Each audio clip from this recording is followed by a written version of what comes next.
Games Workshop's Basement, hosted by John Quennell, Danny McDevitt, Val Heffelfinger. I'm Dickie, and it's Grim After Dark. What's up, guys? Here with the hottest transition in 40K live streaming. Welcome to Grim After Dark, 40K's only late night show for some reason.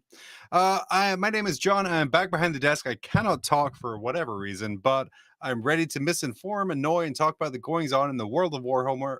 Wow. Warhammer. Over the last week. Warhammer is something else entirely. I think that's where they leak tank documents. Anyway, I can't do it by myself. Let me introduce my award-winning co-host, my award-winning guest. First off, it's our resident fantasy enthusiast. It's Valerie Heffelfinger. you did remember when I said, hey, remember I'm first chair tonight because Danny's not here, right? And joining us tonight because Danny is out of the picture for today. Yeah. Taking care of pressing legal matters. Which is technically correct, but also incredibly misleading. Tech Priest Dickie. Jumping out of the studio and into the less fiery studio. Yeah, it's a lot more relaxing back here for sure. It is. Yep. It is. Absolutely. And I'm happy to have you here. Thanks, man. And then I guess also resident fantasy enthusiast, Val Heffelfinger. Oh, really lowballed that intro. Yeah. You could call me a Warhammer. No problem. Yeah, a Warhammer. Yeah, I don't know why I read the same intro script like every week now, and then every week I disappoint it in like a new kind of way. But guys, in the world of Warhammer, or I guess just to continue it on to pretend that it wasn't a mistake, the world of Warhammer, massive releases last week from Games Workshop and our friends at Frontline Gaming, who don't change the content of the show. They just support us. Thank you. Yeah. The Lion came out for pre-order. And guys, I was so excited when I went to gamesworkshop.com and was greeted by this great picture here. Oh, yeah, there you go. Our website is currently down for maintenance. Guys, I want to share. Yeah. I want to share that I attempted to not purchase the Lion. Because I'm not a terrible Dark Angels player like Danny, but just a regular standard edition book of the Lion Forest Walker or whatever the fuck it's called. And the website crashed for 20 minutes while I tried to load it up. And then when I got the book in my cart, it told me that it was in fact sold out after 5 minutes of waiting. But guys, this is not the first time that this has happened. If you're at Games Workshop, how do you solve the seemingly constant issues they're having right now with pre-orders, with massive releases over the horizon? Like you have 10th edition, you have, Val, I know you're excited about Old World coming, but we also have like a pre-order system that's held together with tape. I have it. Go ahead. Yeah. They solve it by not doing what you just did, which is just asking a couple of guys, Hey, mate, how do we make this website? And then they Google it. Like that's basically. I'm pretty sure the IT department might have a Chat GPT for sub at this point, but probably is just generally speaking Googling stuff. And they probably, as an international business thing, they should probably have well compensated IT department. I hear there's a lot of recently unemployed technology people out there. I think though that they're all starting their own YouTube channel because they could earn more there than they ever did at Games Workshop. Also, chat coming in. Maybe Games Workshop should start its own YouTube channel to fund its IT department. What? There's an idea. That's a great idea. Chat coming in here saying Val looks like a skater punk lumberjack, which I think is just a Canadian skater boy. Also asking what wine have I got? This is a Cabernet Sauvignon from California, because we're classy here now. Did it come in a Tetra Pak? It came in a box, yes. Yeah. There it is. Box wine. I just want you guys, everyone out there, to know that that I did go to university with someone who made out with Avril Lavigne in high school. That's 7 degrees of Kevin Bacon. Yeah, it was 7 degrees of Skater Boy. Nice.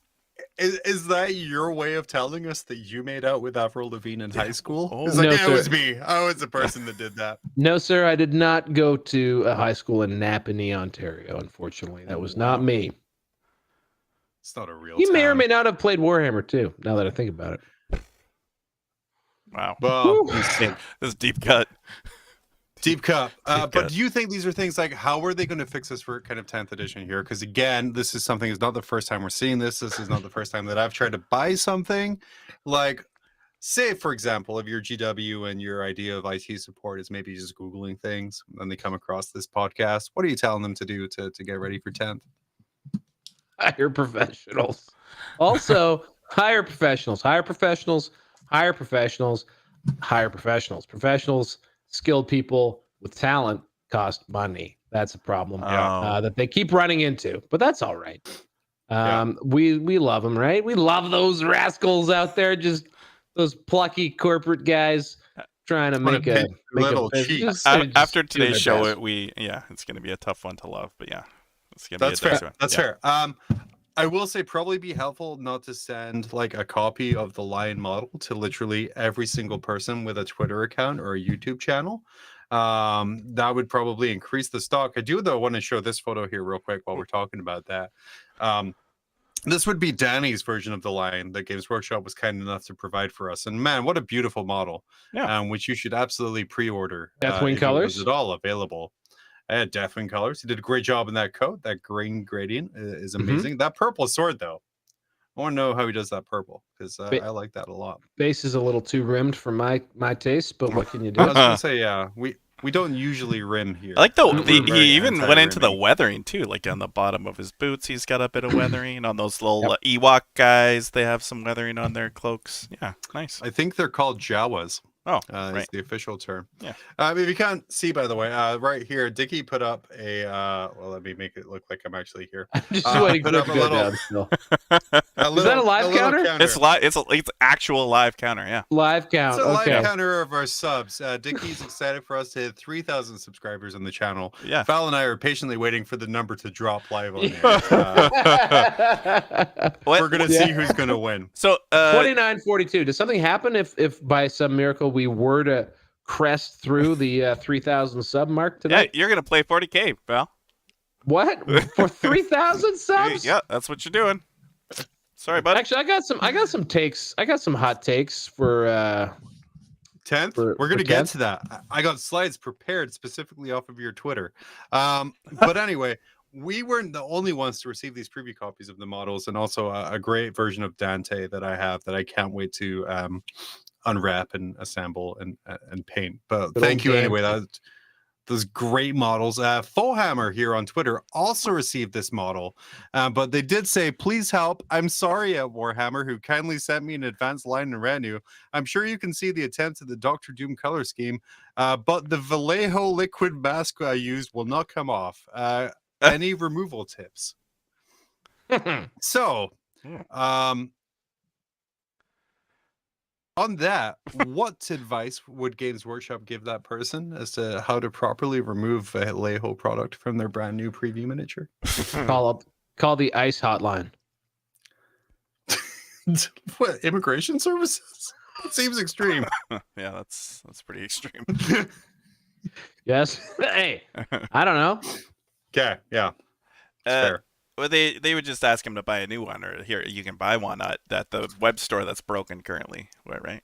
Maybe they're just like, maybe you should buy a new one. Oh, burn, you can't because no Yeah, one exactly. Oh. This is interesting. Yeah. What? Just that the Lions sold out. Did they not anticipate that would be a popular item? You mean a brand new So- Imperial Primarch sold out instantly? Huh, weird. One of the most The popular. Lions sold out. The special edition of the Lions book sold out, Yeah. obviously. The Yeah, oh, yeah. regular edition of the Lions book sold out. Right. Oh, that's the one I tried to buy. Like, it's all gone. And Yeah. by the way, that book, which I've read some of through nefarious means and back channels, phenomenal. It's a really great book. Oh, So good. if you find it at your friendly local gaming store or frontlinegaming.org, definitely buy it because it's great. There's a point in it where the lion tries to do something. He's like, oh, I can't lift this thing because the forces of chaos have made me weak. And then he just realizes, no, he's just old as shit. So he's not as strong as he used to be Right. anymore. Right. Love it. It's fantastic. That is a little bit what the forces of chaos do to you. The grinding of time. Mm. make you moderately older. Moving on, I want to thank the literally dozens of people today who sent me pictures of librarians' nipples. That is not a phrase that I take lightly. That is something that actually happened. Dickie, you want to throw up a slide here? Exactly what I'm saying. The brand new Librarian and Terminator armor is coming to a new edition near you.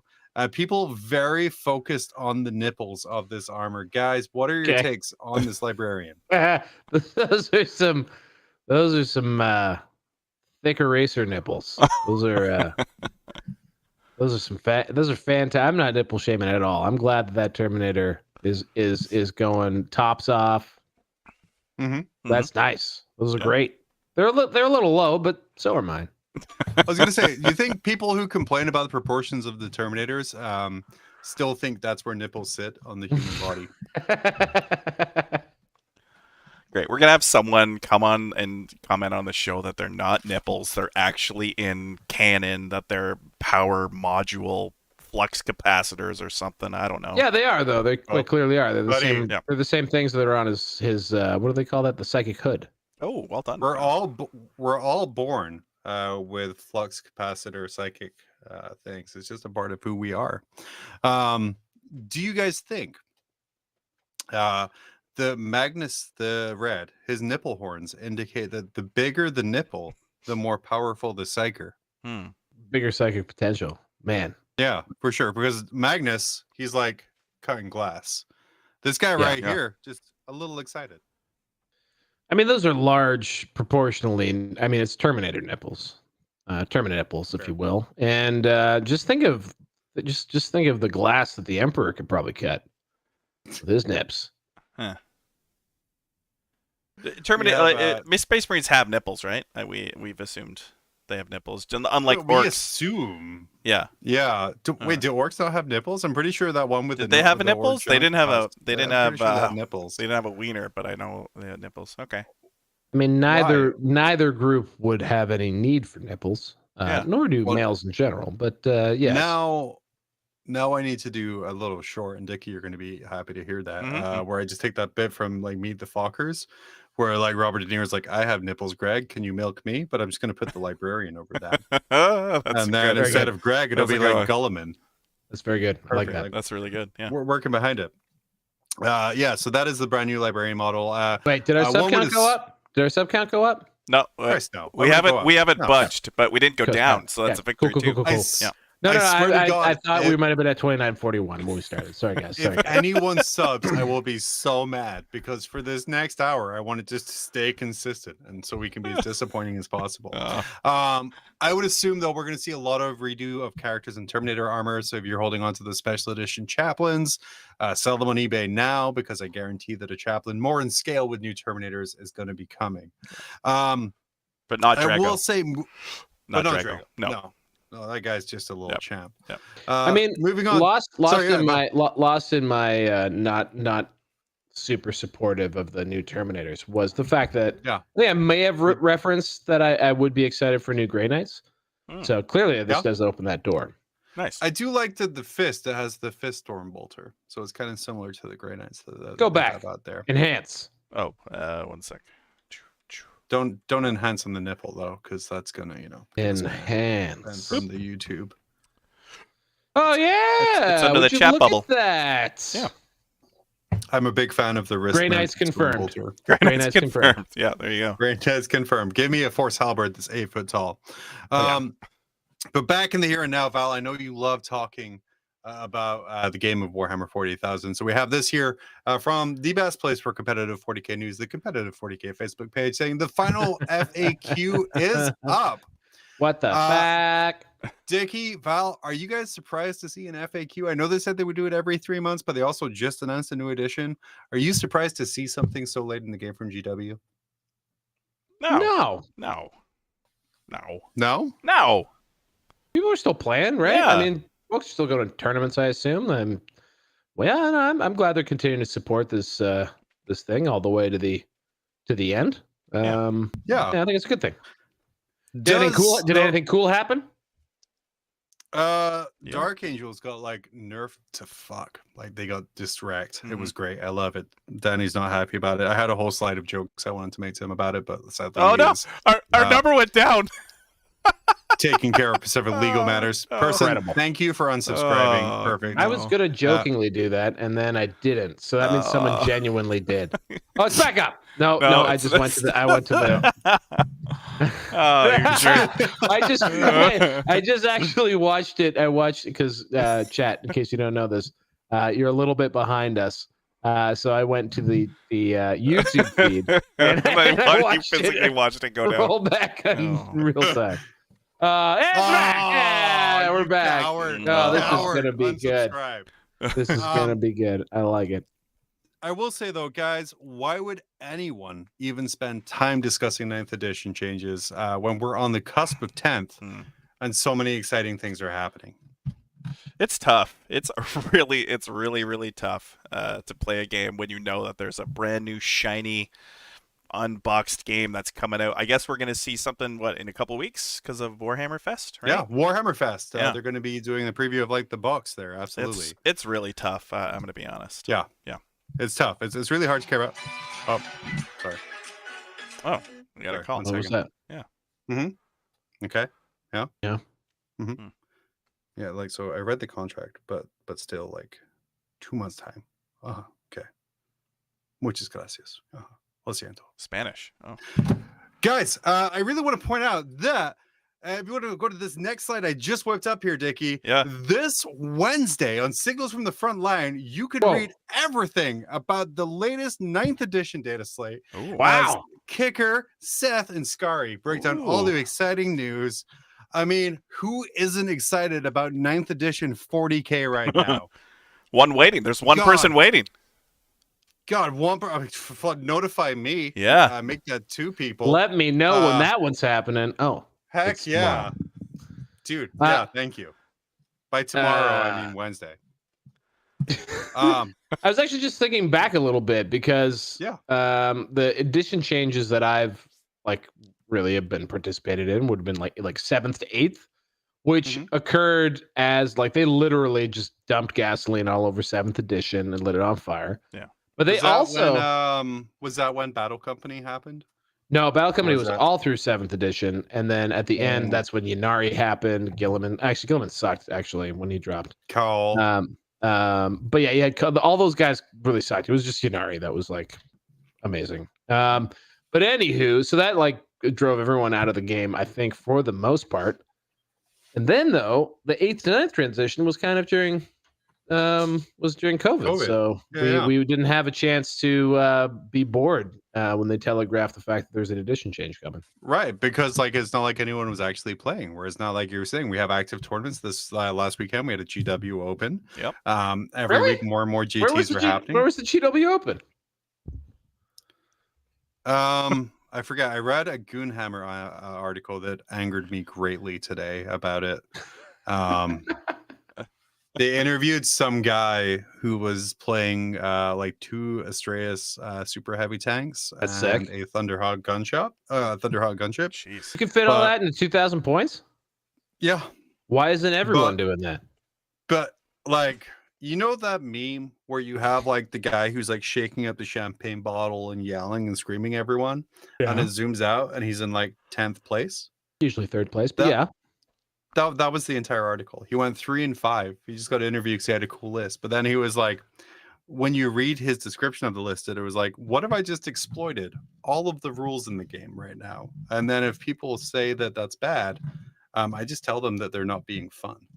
And that's sort of how it happened. So the Astraeus sat on top of 5-inch ruins because that's technically legal with the fly keyword, so they couldn't be charged. His Thunderhawk was on a self-made flying base, which if you follow the rules of the Thunderhawk precisely, means it couldn't be targeted or charged by a lot of things. So by simply using rules to make sure his entire army could not be charged or interacted with for like half the game, he went 3 and 5. Yeah, sounds like it was a colossal success. Yeah, it's just like, those top level players, they all try to do it about it, but I was just having fun. I'm like, oh, it doesn't sound like fun, man. I think the exact term I used, because it was shared in one of our group chats, and the guy who shared it with me, I was like, if I ever reach this level of arrogance in 40K, please just destroy all of my models in front of me. Well, But we hold wanna on thank- a sec. I'd have to Yeah. read this to like have an opinion on the tonality. But I think like that guy is a cousin of the Warhound Titan guy. Who should be. I mean, if you're running a GT and you don't have a Warhound Titan guy, you haven't made it yet. Did the Warhound Titan guy tell someone who was interviewing him that he was so bored because of the length of time in between rounds that he went and bought a Gundam model to assemble? I mean, that's funny because it's quite on the nose, I would say. It certainly fits the profile. Yeah, I would say so. Yeah. But not everyone is happy with the data slate, I have to say. Even though it was like honestly like a lot of good changes. Dickie, I know you're a little bit more current with the 40K thing. A lot of good coming that Dark Angels, maybe a little heavy-handed losing entirely transhuman. Val, if you want to grab a snack here real quick. I think you need a Nicorette or something, yeah. But it's good to go. I've been but off the chew for months, Dickie. Oh, Thank you very yeah, much. sorry, Well, I'm on the actual gum chew. Okay, good. Oh, good for you. And I also just put my old gum on top of the lid. It's so gross. Which is It's the so grossest gross. way to get rid of your gum. Just thought I'd share that. But anyway, you were talking about a dead game. Says the guy. Actually, we do love that we don't get any editorial oversight from our affiliated friends at Frontline Gaming. But definitely check out Seth and Kicker on an all new Signals of the Frontline this Wednesday night, live on Frontline Gaming's YouTube channel. But on the competitive 40K front, this guy here responded to that post about the new balance update with, "That's twice now in a year that I get halfway into a leak and GW invalidates my list. First Dark Elder, Poison Tongue, Poison Spam, AP -1. Now Deathwing that's lost all the last of the transhuman." It went on, and then to be fair, someone did respond with the cool Always Sunny meme of them in suits being, "Oh, did little baby have all of his kind of meta chasing removed?" When I talk about meta chasing, though, guys, maybe you could use your eloquent ways to describe what is meta chasing. Meta chasing would be an attempt to field the most powerful armies and combinations in the current meta. Yeah, for sure. Dickie, how successful is meta chasing? Well, tremendously. Yeah, I would imagine. Did you say tremendously? Yeah. If you're good at Warhammer, you think the AOW guys are playing shit that was good in the last balanced data slate? They're all playing what's good now. So yeah, if you want to be good at Warhammer, I feel like John's got a zinger. Look at his face. He's got. You're gonna be playing. I don't know. I assume they're still winning a lot of tournaments. Maybe I'm wrong. Maybe they just hang out talking to each other in their house. That's also possible. I would agree that if your full-time job was playing Warhammer and your full-time job involved having access to pretty much a fully painted version of everything in Warhammer, then yes. John, meta chasing would be quite successful. What good Warhammer player has won a tournament with a list that wasn't on meta? Like who's winning? Who's winning? I don't like who's winning stuff with a custom Stompa list. Not that anyone did, because that was the last list I could remember making in 9th edition, and it no longer is good because a bunch of rules have changed. So you have to be a good competitive player, you have to always be adjusting your list and your combinations and all that kind of stuff. Am I wrong? For sure, but here's the deal. I would say, adding to your definition of meta chasing, I wouldn't say Art of War and other professional 40K players, as much as the term disgust me, are meta chasing. They're playing what they have found to be the most efficient units and armies.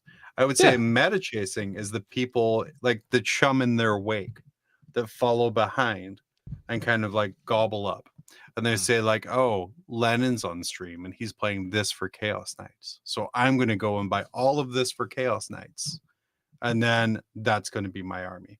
Like, to me, that is meta chasing, because it's very similar to sort of like chasing the dragon and like, you know, your heroine. You're never going to reach that level. Yeah, I mean, when you're just following. I get you. I think really the difference between the two is one is being used as a pejorative and the other one is being used as, oh, he's just playing in tournaments. I would say that if you're just playing in tournaments, you're going to be doing meta chasing and net listing to some degree always. Yeah. So I have zero patience for this take, John. My whole life in Warhammer has been shouting this very take down. And if I had people who played competitively in the game I like anymore, I would shout them down too. Next slide, Mr. Dickie, please. Meta chasing. Don't do it. Jesus. Guys, you don't have the time, the money, or the models to do it correctly. Yeah. It's Stop so stop owning Games Workshop by literally just buying consistently from them. Like, oh, by winning their tournaments, like by buying all of their models. It doesn't work. Don't meta chase unless you're gonna make it a full-time job. You think that a guy who brought 2 Astraeuses and a Thunderhawk gunship to a tournament bought them from Games Workshop? I believe this person was from Texas, so yeehaw. No, I don't. Well, you know, it's by at least very they've got. much so. They do have a store where you can buy Forge World there. At least they've got the I'm Citadel pretty or sure in whatever. Texas they have a store where you can buy China, but that's just China. Ooh. China. Anyway, Val, moving on about Chinese. Yep. this. People aren't used to this. We're gonna throw this like sorry. There's More actual no. What? This discussion. is late. This is very late. We've already been talking about this nonsense for. Well, you were so part long. of the conversation before, so this is This just was yeah. Yeah, Oh. this is actual discussion what's of the game of this? Warhammer 40,000 I had. We're gonna skip forward past the big tech slide that I prepared for Danny. Yep. To this here, Val. You said on Twitter that they kind of had you Huh. back in based on this article here. What we're looking at here is a 10th edition data sheet for the Humble Rhino. So, Look at this Val, guy. what about this changed your mind? So, you heard it here first, folks. I believe the last time we were on the air as a unit, we were talking about the scale of toughness in the game and why they don't make more use of it. Specifically, we were talking about at the lower end of the scale. We were talking about how why arbitrarily is like the lowest toughness. Most people can be toughness 2 or in general 3, really. Very few models are at toughness 2. And we were talking about how it seems strange that they weren't using that scale, and that the wounding mechanic that they'd come up with actually scales really, really well if you were to open that up and not limit yourself to 10 points and then only the middle numbers of those 10 points. So the fact that they are now taking vehicles and really pushing them outside of the like 10-point scale and above and beyond 10 to up to 14 or 15, which to me still feels limited, but that's okay. Yep. It's a huge improvement.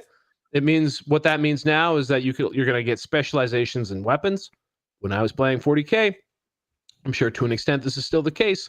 You have basically rate of fire problems because as long as you could get enough attacks going on target, and they were say stronger than probably strength 7, you're just going to force through a lot of wounds just by dumping a lot of dice. Now on a a Rhino, I guess is toughness 9, but like if you think about it this way, like a heavy bolter, I guess 5. Well, yeah, so it's still hitting it, it's still winning it on 5s. But they did show the Melta gun the other day, and it is only strength 9. Sure. So, won't but be it'll have still other 4s. Yeah. It'll probably, I would bet that like the Melta rule would have some other effect too, right? Yeah, plus damage if you get a wound through. So yeah. It's pretty cool. So what do you guys think of like adding the granularity here on the toughness characteristic rather than doing something, say, with dice where we seem locked into this D6 system, whereas maybe something like a D10 or D12 would add like a lot more granularity to the mechanics that we're looking at. And sorry, I don't mean to be talking constantly, Dickie. You can hop in too, but go. I do have. This is actually something I do feel strongly about. I like so, the reason I would say that is in 8th edition they stumbled on a really cool way to stick to their D6s and have a system that could actually scale up and down real well with the one strength higher is a 3 up, right? Yeah.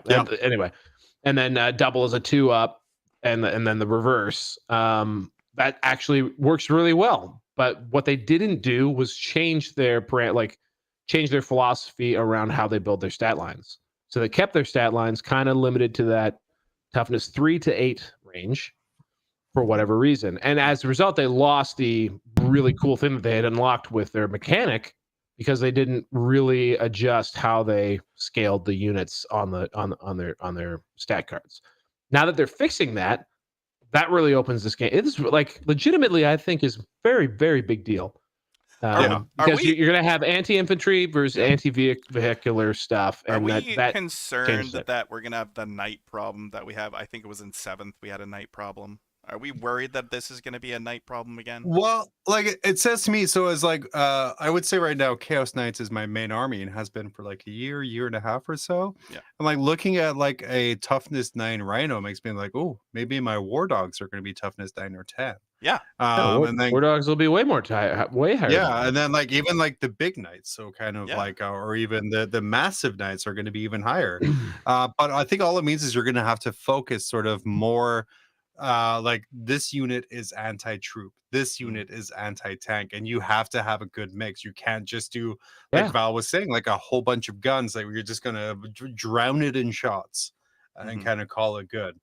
And that also means that they don't have to that the primary defense of a model is its toughness now. So they don't have to they might back themselves into a corner with as they wind up layering rules on top of rules, but fundamentally, if they have a big enough spread in toughness, some things just will have a lot of trouble wounding those very tough things, and they don't need to layer in, save on top of save on top of save on top of save.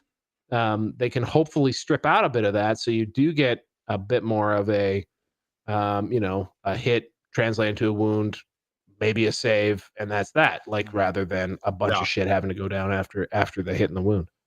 Yeah, for sure. Oh, sorry. Hello? I thought I said to turn off the phone after. I guess. Okay. I've been told that my opinions about D8s, D10s, D12s totally wrong out there. No one wants that. I do want to say Frontline Gaming does sell custom D6 dice at any time at their website, frontlinegaming.org. Please continue with what you were saying. I don't even know if they do. If you go to their events, I'm sure they will. Yeah, maybe. But yeah, I think like Val, you're totally right. Like the toughness being like such an important factor now is great. And then when they're talking about stuff like the Tower Railgun being like a strength 20 gun, that's fantastic because like the difference is it's very dangerous to the vehicle, but it still has like the same lethality to like a basic Rhino? Space Marine or a guardsman, right? Like so it's still going to wound it on the same thing as if it was like strength 10 or 12, but it adds that kind of granularity between like people and vehicles to really kind of add like a layer there. So I'm excited for it. I'm for it. Yeah, 9th edition does feel like one gun generally fits all. Like you can do the same things with one gun. I maybe the changing up the gun profiles is going to be better. You have to bring a mix. Yeah.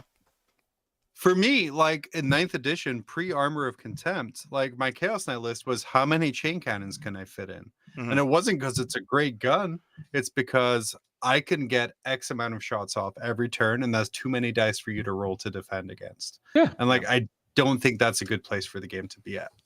A rate of fire, forcing saves, like just taking a shot at basically more dice is better because you're just gonna have good odds of wounding stuff just in bulk. That's the whole philosophy behind orcs shooting. So like or at least it was. So yeah, I think this is great. So you're gonna be more focused on getting the right tools on the right problems. You're going to have the opportunity to have a really cool rock paper scissors game. As a result of that, game behind me here, I think does a really good job of that, which is basically forcing you to have things that can deal with different types of units. For the audio listener, Val has a table set up with Hero Quest behind him. Warhammer Fantasy, dickhead. But anyway, I love how Warhammer Fantasy does present challenges that are answered with specific tools rather than there being a lot of things that can do everything. So that's cool. So, moving on, I have one more thing I want to talk about here, and then Dickie, you can jump in on this here too. Last thing that was previewed last week for the new 40K was sort of the gun rules. I pulled just this random picture of like the bolt rifle up here, but really quickly, guys, I just wanted to touch on the fact that now, much like in Age of Sigmar, the ballistic skill is kind of pulled into the gun profile rather than being a part of the model profile. Really quick, what's your guys' takes on that? We talked about this a bit, but go ahead, Dickie. What do you think? I think the first thing that I saw was the AP1 bolter. Like, thank God, as a Chaos Marine player or World Leader player. Oh God, I hated the bolt rifle so much. Yeah, AP1 is awesome, but it's really cool how they're adding the assault two affixes to it, the assault plus the heavy. It's really great. I think it's a good idea. Yeah. I said, just to again, value you mentioned, we touched on this last week, so I don't want to drag you in again for like repeating that. No, I think I have thought about it a little bit. At least the only thing I would say is I do wonder whether or not ballistic skill is not truly attached to the weapon. It's maybe listed with the weapon for convenience sake. Yeah, but that it's really more. It's attached to whatever that model is. So like. Yeah, a bolt gun is still the strength and the AP and the special rules, and its ballistic skill will depend on who's carrying it, I guess. Like Guilliman can shoot a bolt gun way better than a tactical marine can. Yes, and I think that's a great way to do it because it kind of keeps it simplified. You know the strength and like AP of a bolt gun, so you can do like the basic math in your head of yourself for like speed. But you also know that Guilliman, instead of adding a rule that says he's +1 to hit, it's just baked into the weapon profile now, which I think is really kind of a really good way to do it. Just for you, Val, these next couple of slides here, we're gonna pull this one up here. Duck, this made especially for you, Val. Warning, actual discussions of the game of Warhammer Fantasy ahead. Nice. No one needs to be warned about that. Everyone's in. Well, see those sadly, those subs are about to go up. Here we go. 2943. Can I see? I don't know if they're gonna go up. 2943 for Warhammer Fantasy. 2943 for Fantasy. Let's go. Guys, all right. Yep. When we say like, comment, and subscribe for this video only, if you subscribe to this, please just comment 40K or fantasy so we know why you're subscribing. Don't respond to guilt or Shatterpoint that is if you want to do Shatterpoint. Oh God, yeah, please. Atomic Mass Games, please send us a review copy. Shatterpoint just always makes me think of methamphetamine. I don't know about you guys. Stop not even a listing positives about this game. We're already hyped about it enough. But as Val, as your appearance on Rob Simon's Old Hammer show or Old World show last week kind of hinted at, Square base. And this next slide here, it shows old Bretonnians, same as the new Bretonnians. We got kind of a display of the new color scheme of the Bretonnians, but old models. And I was like, who's going to have opinions about this? Mr. Valerie Heffelfinger have opinions about this. So this is not at all what the internet was upset about. Those bases there are probably about 30 millimeters wide, which is about 5 millimeters wider than the old cavalry bases. So that got everyone all in a titter because there's a chance everyone thinks they have to a titter. Oh, I don't know. Twitter. Who fucking knows. Anyway, so everyone was upset about that. Rob and I kind of went off about the fact that these are the old models just being re-released, and that's a bit bullshit. And I think people were, including Dickie, all over me and being like, well, what else were they going to do? Of course, they can't just redo every model in the range in one go. Feels like they did. The thing is I think what I didn't say in my indignance is I'm just shocked that they didn't redo the entire Bretonnian range because of how old it is. It was, over a dozen years old when it was retired in the first place. Yeah. It's nice, but like it could have easily gotten the Terminator treatment that we just saw.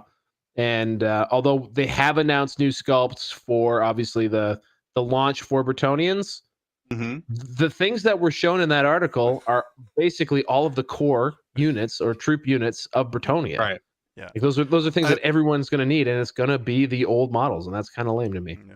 I will say, so as someone like my first fantasy army was Bretonians, and that was back in the Bretonian edition, Wizarding box, Yeah. 5th edition. That's when I kind of got into it there, and kind of looking, I saw like a Bretonian helmet on an article. I'm like, oh, cool! I'm gonna go see that because like when I eventually get into Old World, I'll probably go do Bretonians because that's kind of like that's my jam. Yep. I was super disappointed when I opened it, and I was like, that's it. Yeah. Like that's the model. Like we have an upscale Terminator, which I'm like, wow, that is so much better. It's cleaner. I love it so much. We have these Age of Sigmar models coming out where I'm like, I want to start a Seraphon army, purely off of that box set because of how amazing the sculpts are. And you're showing off Old World, and I was like, it just seems so dull. It's half-assed, is what it is. It's so half-assed. Like they could have put so much more work into these two ranges. Because like, guys, we found a bunch of the models out back and we just sort of painted them up red and black, and we're like, the article was like sometimes they have fancy heraldry, not these guys though. Can we see the Grail Knights? No. It was like, guys, like, come on. I used to not be the guy who liked to jump down and be negative Nancy on all of these, but yeah, this one's a bummer. Specifically, the appearance of the trebuchet on one of those pictures. Wolf Riders, the Goblin Wolf Riders that you guys talked about. Yeah, out of focus at the lower end of the frame, you'll also see Goblin Wolf Riders, which, for the record, just got a new unit released. So. Maybe they weren't available for this picture, and they're trolling us a bit. Are they punking It could be trolling us a bit. Okay. I don't know. We legitimately don't know. This was also the most meaty and specific article they have released thus far about anything to do with the actual physical elements of the game. And this is what they showed us, and it's just. Do you think that someone went up to them and went like, "Hey, next week we need an Old World article about the new Bretonian army," and the guy was like, "He just shit, I haven't even got the models back from the sculptor yet." And they were like, just go to the warehouse, try and find some old ones, have the army painter guys paint them up real quick, and then we'll just fucking write an article about it." Do you think these are the final models you're going to get for Bretonians? It's going to be the old ones just on a bigger base?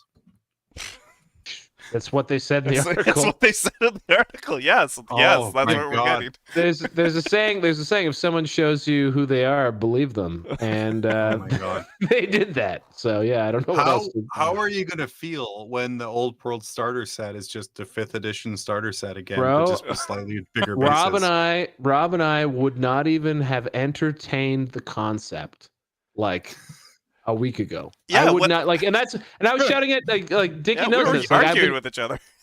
I've been shouting about this. Like everyone has been like, "Oh, they're just going to re-release all the old models." I'm like, "Shut the fuck up!" Like, why would they do? Why would they do that? Well, why would they do that? When have they ever done that? And didn't here they we say are. that they were Here making we like are. a significant?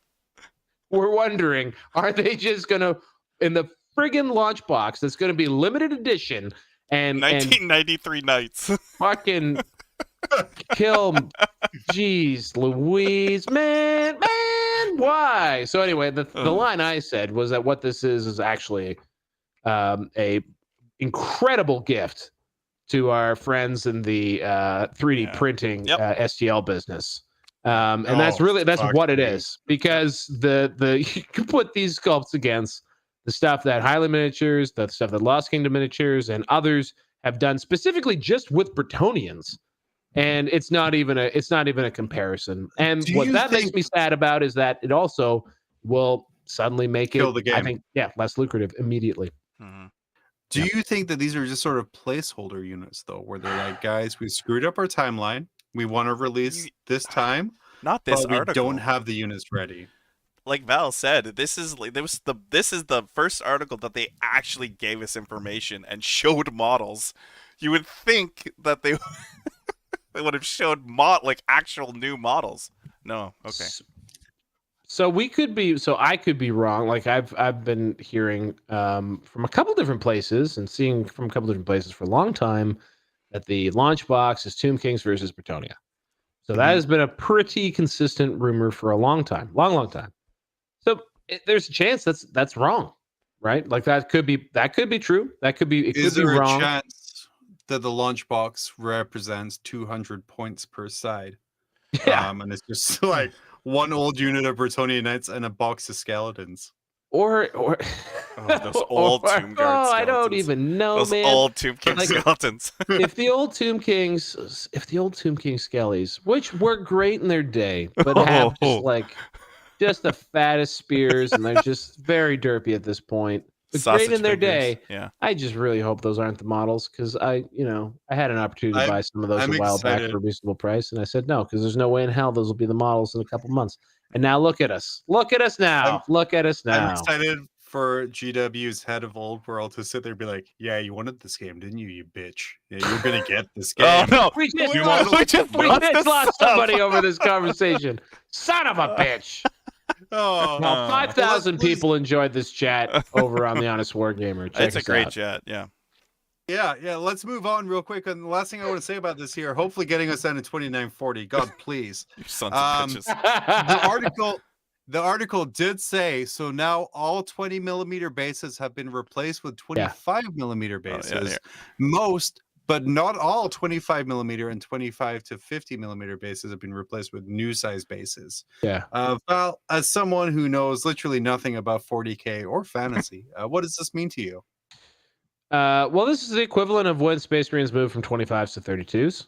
Yep. That's basically what it means. The difference is, we're back. We're back up to 2942. Oh, God damn it. No.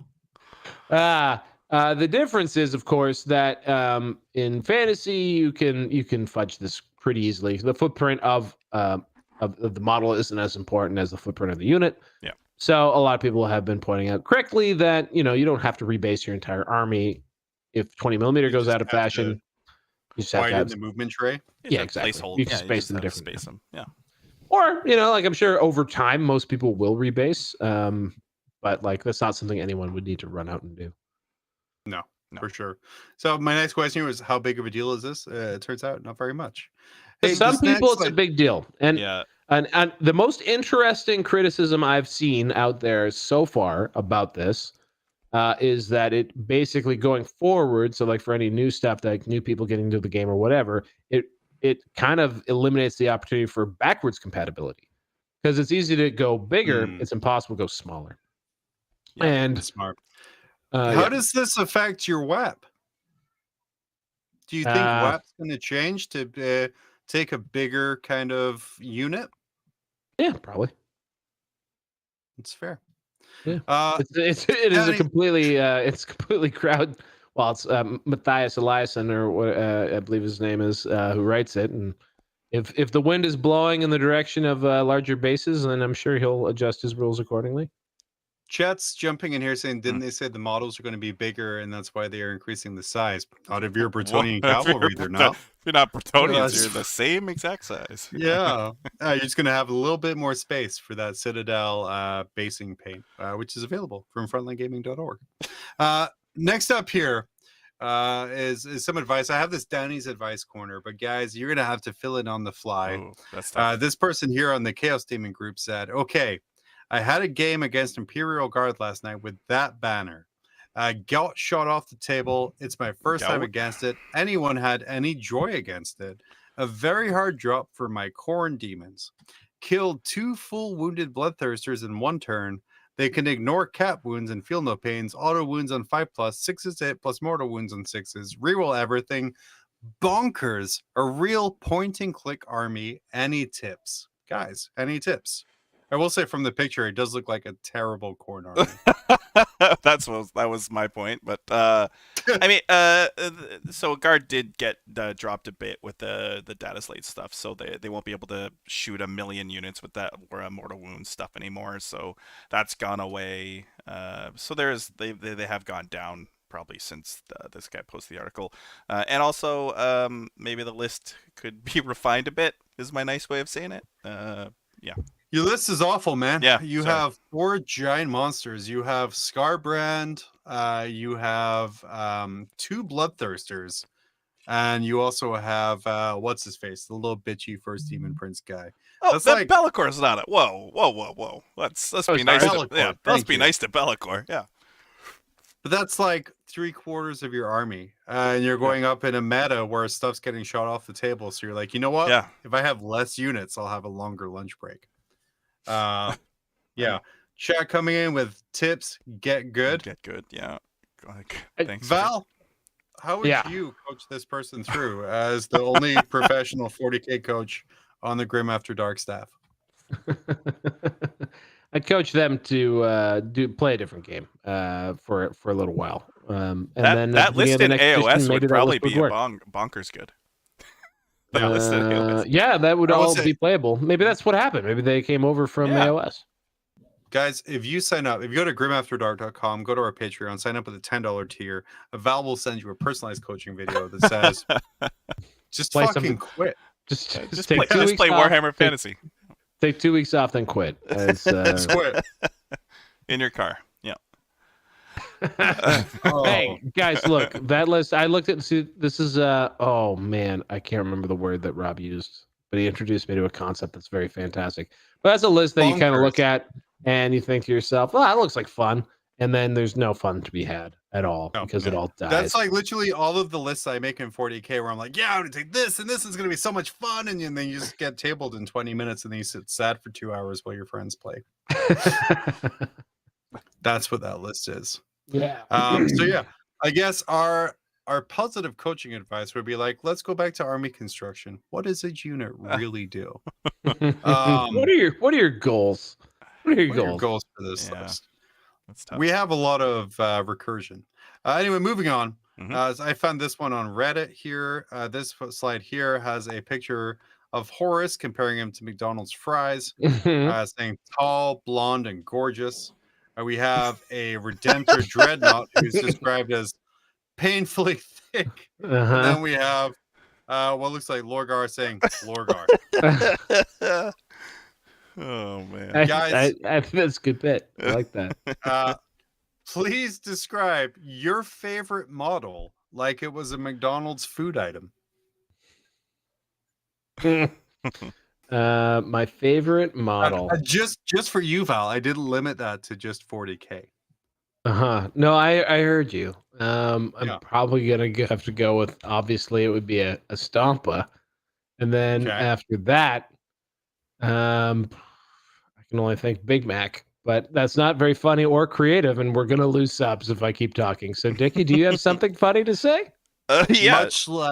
Much like a Big Mac, putting a stomp on your list doesn't really make you feel good. It's just sort of there. Yeah.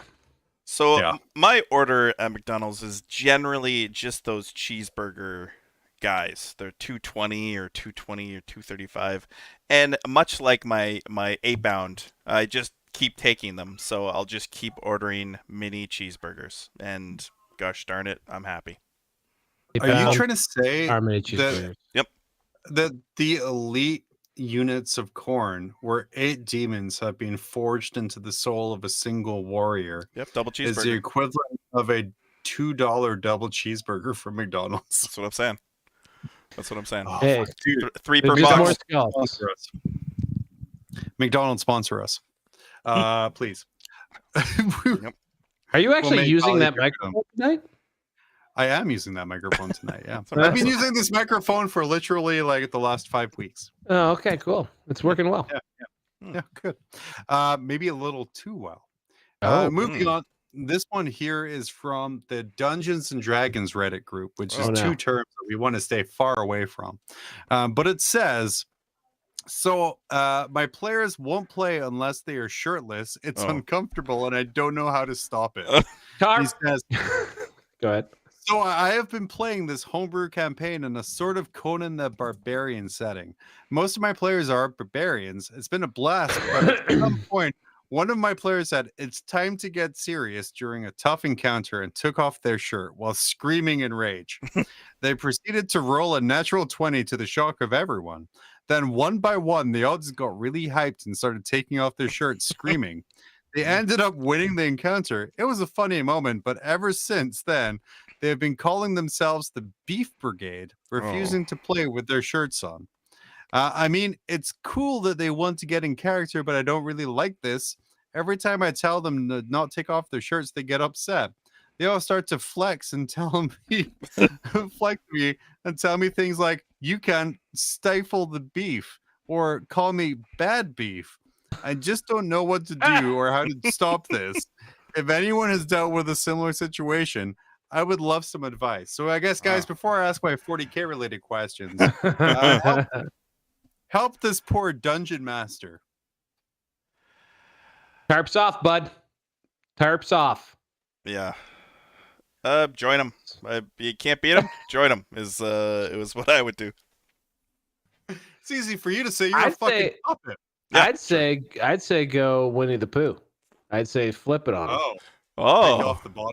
yeah. And then only DM standing up while they're seated. Yeah, no cardboard thing Yeah. in front. Also, we also that's like an Austin Powers like bit waiting to happen. When you But, knock over the cardboard stand when you're a foot away. we also don't know the dynamics here. Like, is this is this a female GM with a group of rowdy Unlikely. dudes? Also, Do you think like a it group sounded of, like they were rowdy- able to flex. So like maybe the group sounds like they're in shape. Perhaps. Do you it's feel hard like to know. a group of rowdy Dungeons and Dragons dude would have a female GM they would refer to as bad beef? That beef. No. I'm gonna leave that alone. Yeah. Moving this on to 40K Yeah. or Warhammer in general, Yeah. what is the most uncomfortable you've ever made your opponent at the table? Go ahead, you got this, Val. Do I? Because it was me. I remember arguing a paint score really like pretty strongly and vocally at, oddly enough, Beef and Wing in Buffalo, Oh God. and only sometime later came to find out that that I kind of hurt the feelings of one of the judges. I thought I was just being, sort of a funny loudmouth and arguing a point about what matching meant. But turns out I was hurting someone's feelings. So it was Oh. that. That's harsh. Oh. Yeah, I that's too bad. apologize later. What Yeah. about in kind of the reverse? When has someone made you extremely uncomfortable at the table? Ooh. Oh, that's it. I got that one. Last week. Okay, yeah, go ahead. Yeah, second round of LVO in 2018. I played a person who basically brought their family with them, and it was it was like it was strange. Like their brother was sitting there with a tablet open, and like I want to say like mom was there, or at least an aunt, and then some cousins. It was wild. And yeah, I was also No. happy that no one had their tarps off on that one. That's fair. That's fair. We all know Dickie is far too nice to cause anyone discomfort at a table, and too polite to allow himself to be discomforted. So I won't put you on the spot. As long like as that. his dice aren't rolling poorly, yeah. Yeah, I for did sure. have a series of throwing dice at poor Val around the room because dice were not going my way. So yeah, you got just D6 fired at him. It was pretty awesome. Yeah, but if we're he wants buddies. you to play fantasy, he just has to be aware that you will throw dice at him at some point. Yeah, It's fine. It's Yeah. part of the hazards of Well, playing tabletop. it's funny because like the first, I don't know, three games, Val, 4 games, like your luck was just off the charts bad. Like things that could not mathematically happen happened to you, and then I'm not saying it fully changed on me, but I think it evened out, and it took me by surprise. So I needed to Saved shoot. it for the last I needed to shoot some dice at him just to let him know who's boss. Mhm. Yeah. Yeah, that's fine. Guys, as we round it out here, we're gonna skip past next. We Mm. don't want to see Goku Primaris. That one's dumb. No. We're gonna skip forward to this next guy here, which I want to call Emperor's Cafe, Oh. which is El Emperador Pizza. Nice. Val, I Yeah. have a series of slides, an imaginary conversation about this. Yeah. Val, Dickie, what's on the menu at El Emperador Pizza? Wow. Pizza. Very definitely pizza. And Ironically, no pizza. golden fried chicken wings. Everything's golden. Do you think the pizzas would be named after his sons, like all of them? Like you would just have all of them? Yeah, Yeah. and 9 of them are incredibly disappointing. Oh. 2 of them you can't even order. Oh no, they're redacted. What is the health department rating of El Emperador pizza? Well, that's redacted. Judging by the sign, I don't think it got a real great grade. Yeah, it's not great. Is that just like a loose cable also hanging down from the sky, Yeah, like a frayed wire? Yeah. I think. Yeah. I think it's called the Golden Throne or the Webway or something along those lines. there. Yeah. Oh. Well, moving on, you guys in your journeys to El Emperador's Pizza, you decide to go inside. You're seated at the table. You look up and you're greeted, and you see this wonderful waiter who comes to your table. This is the wait staff at El Emperador's. How does this affect your experience dining there? Wow. I would say it increases mine. That would be fantastical to see that. What is the accent of this this person? He really wants to get this into character. dreadnought. Offensively Italian. Oh. Offensively Italian. Then my experience just improved. That's probably getting close to a 4, maybe 5-star review on Yeah. We're talking like non-Chris Pratt Mario. Are we talking House of Gucci offensively Italian here? Oh yeah, yeah, for sure. okay. But That's cool. also, you know that they're putting on an accent. So, but would you So point House of that out and Gucci be like, would you be like, are you putting on that accent? As their vocals actually smash the glasses with the reverb. What kind of service do they provide at El Emperador Pizza? Like, what's that experience for you? Pretty sure your grandparents have to order the pizza, and then about 200 years later you get to have it. Yeah. Dickie, how much do you tip the wait staff? As much as they want. If they're that big, you will give them all your money, or all of someone's money. Fair. Yeah. Well, you guys both don't deal great with lactose. So at some point at El Emperador's Pizza, you're going to have to use the facilities. Yeah. You go into the cubicle. This is what you see. Right. Oh my. Guys. Oh my. Where is this photo from? Did we vet this photo? Did we vet this? What is this? I think I've said before, like while kind of creating the show on a weekly basis, like I have a bunch of slides that either don't make the cut or I save for later. All 3 of these pictures I found over the last like 4 months, and I've saved, and like today it's kind of came together. You're like, I'm doing it. But the main question I want to ask, you're at the bathroom of El Emperador's Pizza. Do you touch the arm rails on the golden toilet? Because I have my answer. I just want to know your guys' answer. Oh, I got at least elbows on those armrests. What else are you gonna do? Like gripping down really hard. You're like, tear down. Open the webway. I mean, you have to sit there regal. It's the only way to sit there, really. My goodness. I have a question. 2 more questions about this toilet. Great. Please, I'll keep it up on Please screen. continue. Please do. You're done shitting. Yeah. How many ply is the toilet paper? Oh, jeez.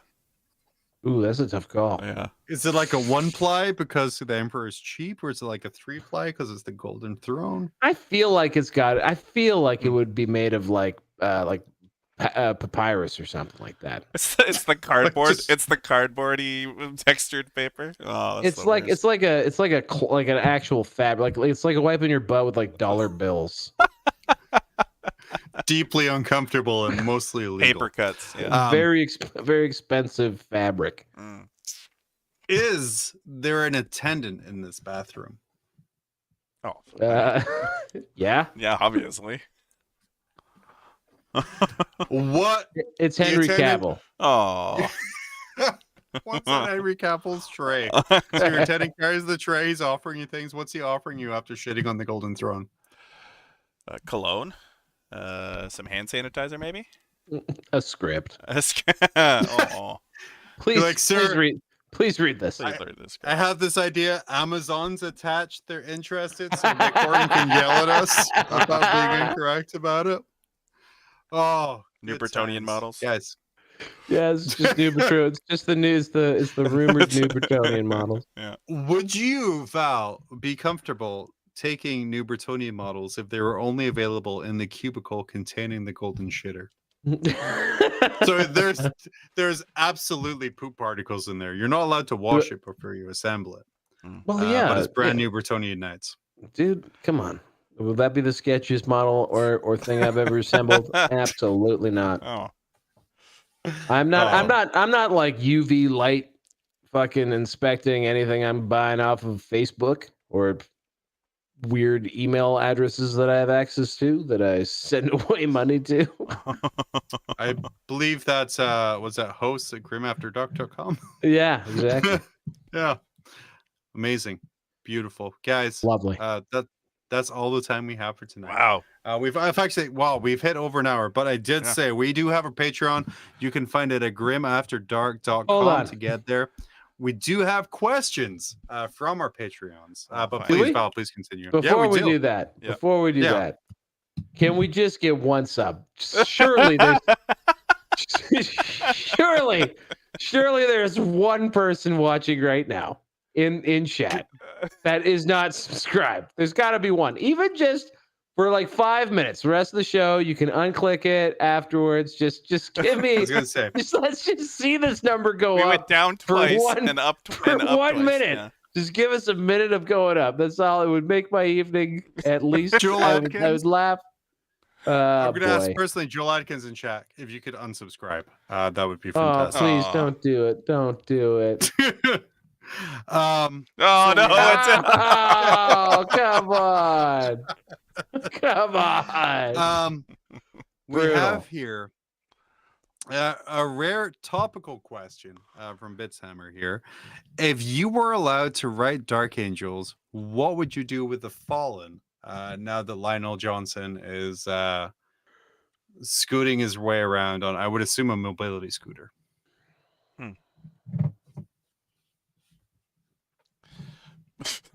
Oh, we got. Oh, dude, we got nine, one. You Oh, did you it, monster. Val. You did it. Yeah, Val, you did it. Oh. Yeah, okay. Now you I'll have try. to answer the Warhammer. Now you have to answer the question. What do we do with the Fallen? The Fallen are. I'm actually I only sort of know what the Fallen even are. They aren't actually a part of the chapter. They're kind of like renegades. They're chaos but not chaos. Well, They went that's up two. too. Thanks, Yeah, guys. thanks, guys. They're chaos but not chaos. Is that right? Like the Fallen are Guys, sort of like gray zone dudes. If it hits 29:45, I'm talking about Star Wars. Sorry, Val, go. Don't do it. Don't do it. Oh man. No, I'm like literally trying to figure out what they actually they are. were- I don't really know. Look at no, this. no. You guys, come on. It's too much now. It's too much. So Please, the please. Fallen was part of the chapter, and then through internal strife, basically broke away.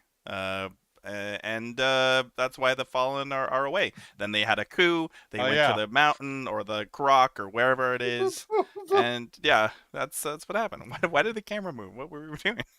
Oh yeah, for some reason it just like screamed out. Oh, look at it's going again. Look at it, it's going. Boom. What is? Yeah. Oh yeah. What's happening? Get up here. Something fell in it. Amazing. It's basically the Fallen they were part of the chapter. They were fighting with the chapter, and then they had some chaos stuff go on, and they broke away. Yeah, they're just edgier Dark Angels. Chat, you're right. Yeah. Did spoiler alert, spoiler alert, spoiler alert. Yeah. Did they explain why the line woke up? Bad dream. I think so. Just a bad dream. Bad dream. He had to take a wicked piss. Could you Just imagine shuffle- the just piss after shuffles. 10,000 years? He just shuffles Anyway. up to the bridge. He's got his ornate fucking Dark Angel slippers. We're gonna move on. Yeah. Next question here. If the Primarchs, this is from Mark M. If Primarchs were fast food restaurants, who would be what? Because of the sake of time, pick one Primarch and what fast food restaurant they would be. Dickie, go. Angron Arby's. Kentucky Fried Chicken. Mortarian. Why? Not good. Oh, Any reason I why? have no No, idea. I would no idea. Because like there's the first one I Taco can think Bell of. Mortarian. Yeah. Okay, you I go. was just gonna you say go, Lower you go, Gar. John. I actually don't know much about them, That's guys. Okay. It's okay. I think Lorgar would be Taco Bell. Why? Because, you know, What's I the don't most know. hated? They're not the most hated fast food restaurant. No, but they took a bunch of shit that doesn't belong to Literally. them. They tried Shit. to make it their own. Mm. And then it just sort of doesn't work, but people still enjoy it for some reason. I will still never forget my favorite sort of involuntary McDonald's defensive madness. thing that I ever saw, which was at Taco Bell. I was placing an order and I looked down and on the mat at the cashier. It just said, "Of course it's real beef." It's like you're not doing any favors, guys. By unsolicitedly assuring me that the beef is real. I'm just gonna go ahead and assume it's real. You don't have to do that. What's okay? So for the yeah. subscriber to get us up to 45, what's the most fancy fast food restaurant? The most fancy. That would be Charlie's. Okay, Fulgrim. Fulgrim is Charlie's. Boom. Fulgrim is Charlie's. Yep.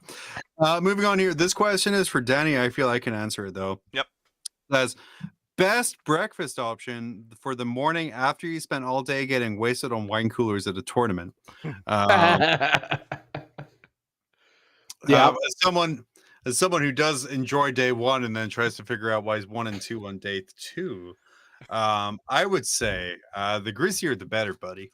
Just grease it up. Sausages, bacon, some eggs, just ripping just terrible farts at the table. That's gonna get you a win in round 4. Can you ever go wrong? Can you ever go wrong with a pancake sandwich, the old McGriddle from McDonald's? I mean, come on. Jesus, that's. I'm going to be real with you. As a citizen of Britain who's only lived in this country for 20 years, breakfast still freaks me the fuck out. I don't enjoy it. It's bizarre. It's just all sugar and fluffy and sweet things. I don't understand it, and it scares me. Here we go. And then finally, Kriegerbot Chaz. Can we get Bob Rules beer cozies with pictures of Robert the Bruce smashing Edward III with a huge sign that says Falte Gualba, which I believe is Gaelic. And then when are we getting We Stand Barefoot with Mark Perry stickers? Such a good one. Such a good one. Guys, merch is coming. The merch revolves around 2 things. One, us focusing on an idea longer than us just saying it and then forgetting that Dickie has to do the recording and Valve edits. And then 2, us actually planning merch. But at some point, I will send those files off to Seth. You'll have your wonderful Grim After Dark mat trays for all your tournament needs. But that day isn't today. That's all I'm going to say. Fair enough. We're going to sign off. Guys, anything you want to add in before we sign off here at 29:45? No, just that it really warmed my heart that 3 people subscribed when I asked for some subs. That was like genuinely touching, and I appreciate it. And don't worry, over the outro video, we're going to be discussing Timothy Zane's Thrawn novel, the newest novel I've been reading from the Star Wars universe post Disney. Well, guys, that's all that's all the time we have for today's episode of Grim After Dark. We hope you enjoyed our discussion. Join us next Monday. Danny will be back. Follow us. Go to grimafterdark.com. All of our links are there. And then, don't forget to hit subscribe. Tell us if you subscribe because of Warhammer Fantasy or Warhammer 40K in the comments, just to force algorithms to change. But until next time, stay safe. Stay Warhammered, and remember, it's pretty grim after dark.